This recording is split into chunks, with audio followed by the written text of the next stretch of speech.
New episode of Story of Success, in which we talk and shed light on successful Egyptian ventures.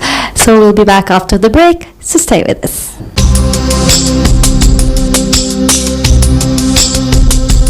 Today's episode is unique because it's dedicated to an important and unique topic, which is the Grand Egyptian Museum. And today I'm happy to have with me prominent Egyptologist and the General Director of the Grand Egyptian Museum, Dr. Tariq Sayyid Tawfiq.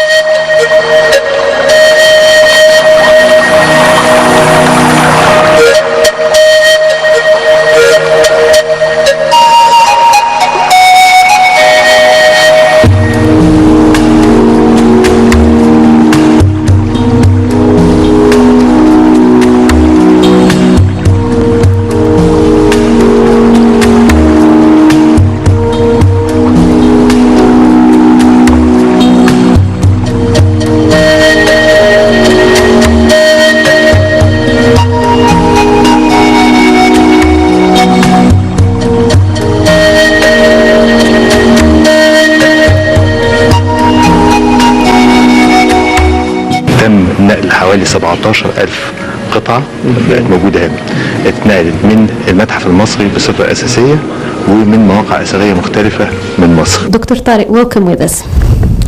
Of course, Dr. Tariq, we have had the pleasure of hosting you earlier on Story of Success, and we discussed and talked about your story of success and about how you enriched the field of Egyptology. And right now, to mention so that our viewers would remember how you are a member of the editorial board of the Journal of Egyptian Archaeology, as well as a member of the German Archaeological Institute, and of course the General Director of the Grand Egyptian Museum. Actually, this is a project of the century. The significance of it, especially that once the museum is inaugurated, it's going to be the biggest museum in the world? Yes, it will be the biggest museum representing one civilization, which means that big museums like the Louvre or the British Museum, they are representing several civilizations. But the Grand Egyptian Museum will be the biggest museum representing only one civilization, which is the ancient Egyptian civilization from prehistory until the Greco-Roman period. Now, Doctor, for the museum itself, the inauguration date, when is it due to be inaugurated?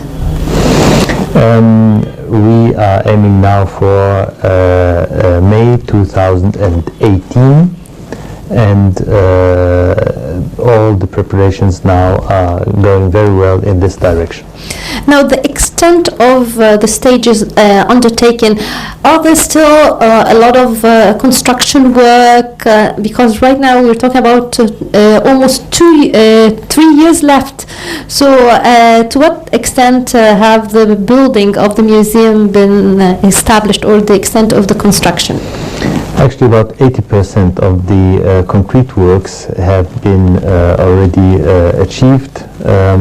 This makes out about 35% of the complete project, and we are now still well within our time frame. The museum building is huge. It's an architectural challenge. A certain percentage of our visitors that are expected in the first year will not be coming for the objects inside the museum. They will be coming to see the architectural building of the Grand Egyptian Museum. In what ways would it be that unique? The icon of the museum is the facade of the museum, the so-called Saprinsky wall, which is a transluminant wall. When you illuminate it from behind, the whole building will seem as if it is a big block of alabaster. So having this fantastic landmark near the Grand Pyramids of Giza this will be something remarkable. On the other hand, the roof structure is an innovation, rather complicated, but yet fascinating. Doctor, how many objects will be on display at the museum?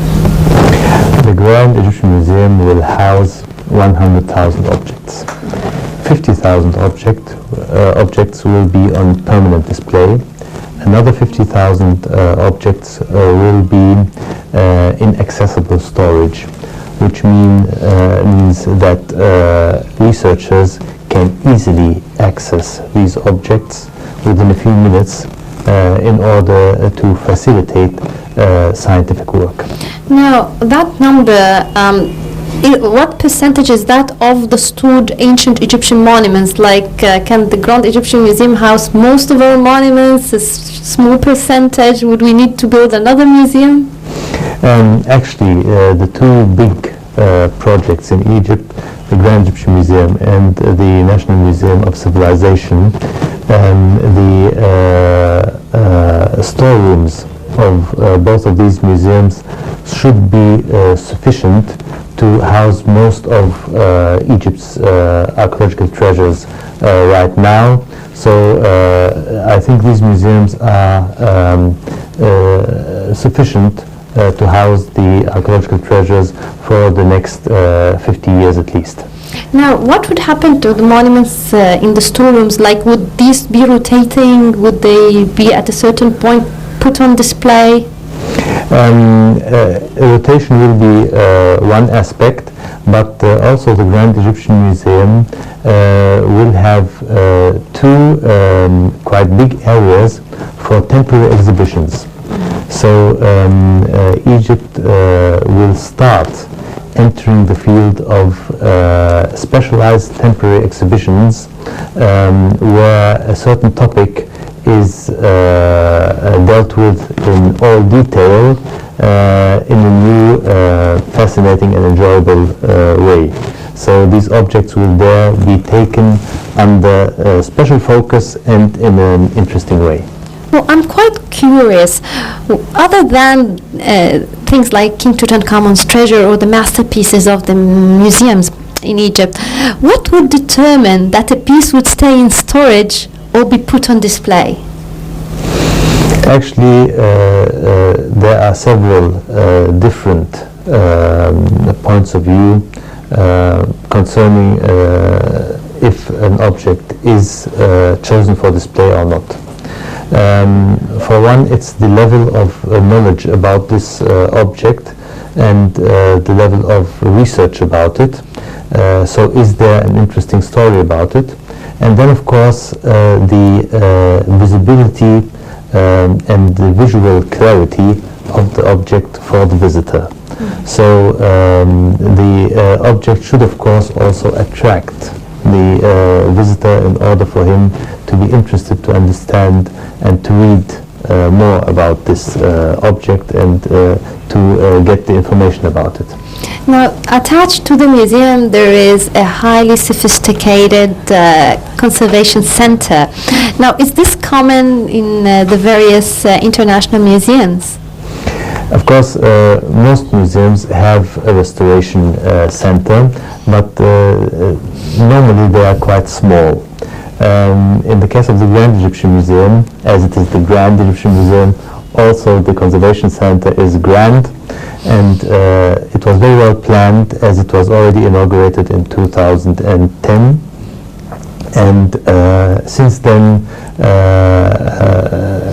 over 25,000 objects have reached this restoration center, and half of them have already been restored, and conservation work has been done, and they have been made ready for display. There are 17 state-of-the-art scientific labs of restoration, making this in current times the biggest restoration center in the world. Well, that's amazing. I'd like also to ask you about Tutankhamun, because the treasures of King Tutankhamun, it's said that it will be moved once the museum is ready from the ancient Egyptian Museum of Antiquities to the Grand Egyptian Museum. Is there a certain arrangement for the display of Tutankhamun?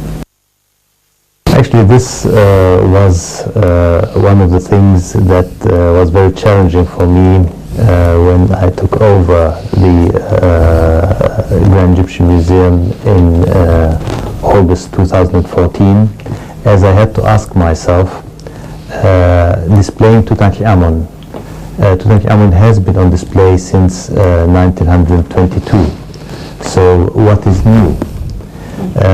I was very fortunate that my proposal to the Minister of Antiquities to represent or to display for the first time the complete Tutankhamun, which means the complete 4,500 objects that were discovered in the tomb.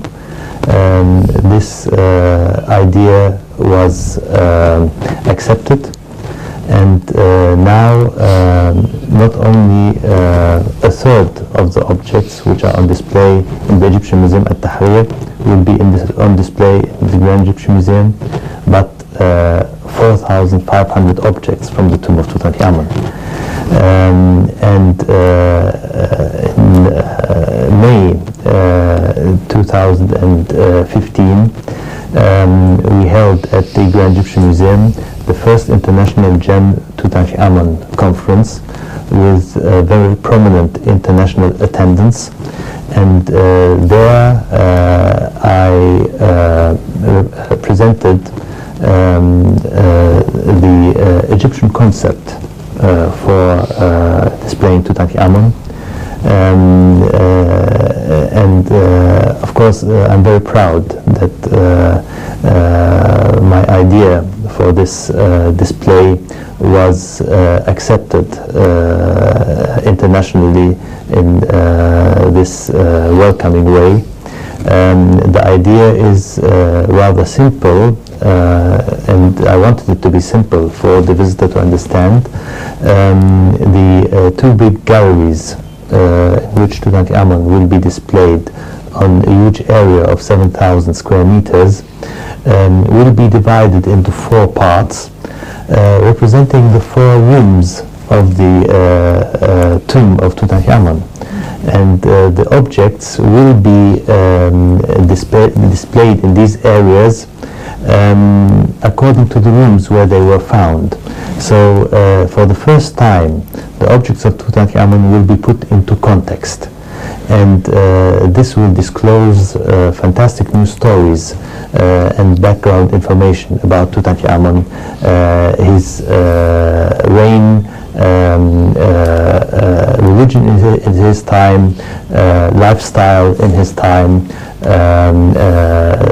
social life in his time. Actually, talking about Tutankhamun makes me mention that actually you were part of the restoration team who worked on the beard of Tutankhamun and the mask of King Tut. Actually, the workers, they broke the beard, or it fell years ago, and then they hastily glued it with epoxy glue, and actually that had to be fixed, so you had to detach and repair the beard again. So would you talk to us about that, please? Actually, the beard unfortunately got detached during some maintenance work of the mask, and was hastily glued back to its place in a way which was not really appropriate. So I was honored to be part of a very small Egyptian-German team of specialists to restore the beard to its original state.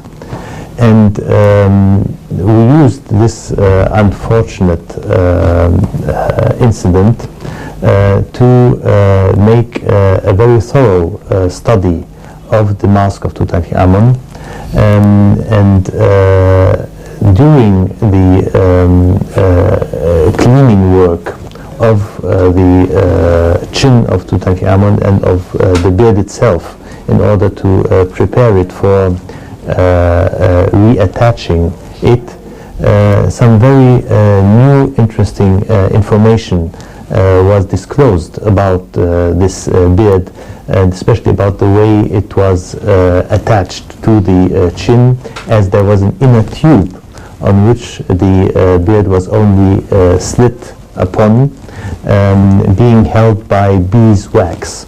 And we used the same old material, which is pure beeswax, to keep the beard now in its place. And there is now a fantastic box that has been prepared, which will be used also to transport the mask of Tutankhamun to the Grand Egyptian Museum once the time has come. I expect it to be a mega celebration that would be even bigger than most probably the transfer of the Ramses II statue. Of course, once we get closer to the opening date of the Grand Egyptian Museum, there will be a lot of events which have to be used in the right way to create revenue for the Grand Egyptian Museum, for Egypt, and to be a new magnet for international tourism to Egypt. Well, during this interview you've told me how you've added new ideas to the museum board about the way of display of the treasures of King Tutankhamun. But also before the interview you told me that you had other contributions. So would you talk to us about your vision for the museum? One of the things that I'm really keen on is that this museum should also become a social meeting point, that people should come there, enjoy the gardens, enjoy the shops and the food court, and develop their passion for the museum, for the objects. Something that I'm very keen on as well are educational programs, not only for children but also for adults, and also for people who have reached the age of retirement, because many of the people in Egypt who have reached the age of retirement are grandparents. So if you can win the grandparents, they will automatically win their grandchildren for this museum, and by this I would like to, for this Grand Egyptian Museum to play a decisive role in raising the awareness about ancient Egypt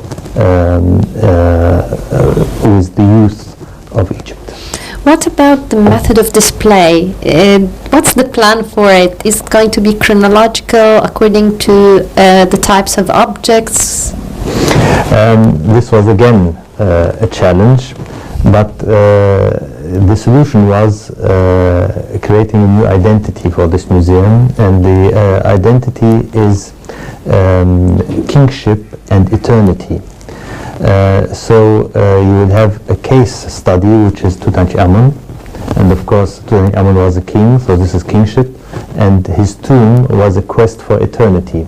So this is Tutankhamun, and then you have from prehistory until the Greco-Roman period the relation between the people of Egypt and their kings, and how this relation had its impact on the art and architecture of ancient Egypt, which are the remains that we have from ancient Egypt, and this is the story that will be told. Now I'm curious about the archaeological digs. Like, we have a lot of foreign archaeological digs working in Egypt. Now, would any of the results or the finds of these digs be on display at the museum, or it hasn't been decided yet? From the 50,000 objects that the Grand Egyptian will be showing, 30,000 objects have never been on display before. Mm-hmm. And many of the results of the excavation works within the last 30 years will be displayed here in a modern, attractive way, and I'm seizing the opportunity to sit together with the excavators from Egyptian and foreign missions who have worked on these excavations to get their information and their input to help creating these interesting new displays of this new material. Doctor, I'm curious to know, can a museum conduct its own archaeological dig, be part like the Chicago Institute or Chicago University? They have a team that works here in Egypt and so on. Can also the museum have a team of and hold expeditions and take part in the digs? Abroad, this happens. In Egypt, we do not conduct excavations by the museums, but actually the museum gets the output from all excavations that are being done in Egypt. But for the future, I do not exclude that if there are certain objects coming from a certain area, and this area needs more excavation work to enrich the display or to disclose more secrets about this area, that in the future also museums like the Grand Egyptian Museum in Egypt can engage in excavations. Finally, what's your dream for the museum? I dream that this museum should be really a place where people from all cultures come and meet at a time where the world is drifting apart more and more. We should remember that we have common roots, and ancient Egyptian history is an important part of humankind history, and something that attracts the attention of people worldwide. So it should be a place where cultures can meet. It should be a place where the Egyptians can see and learn and understand about their ancient Egyptian roots, and about their special identity within the Arab world.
I'd like also to ask you about, now being the director of the Grand Egyptian Museum project, did you need to take courses in that field? Because that's different. Now you'll be responsible for the entire museum. That means the cataloging, the archiving, the preservation, and it's not just Egyptology, it's going to be all the various types of Egyptian monuments. Actually, it has to be seen as good fortune that throughout my life I also did some courses about management, and even was for some time myself giving management courses. But actually I never saw myself as a museum director. That's why I was a bit surprised when the Minister of Antiquities, Dr. Mamdouh al-Damati, called me and asked me to become the General Director of the Grand Egyptian Museum. And he even at that time asked me, Dr. Tariq, what do you think about the Grand Egyptian Museum? So I told him I was always against this project. So he told me, then you are the best one to finish it. Are you at liberty? Can you tell us why you were against that project? Actually, at that time, I thought that, or I was afraid for the antiquities of King Tutankhamun to be transported to the Grand Egyptian Museum in a haste without the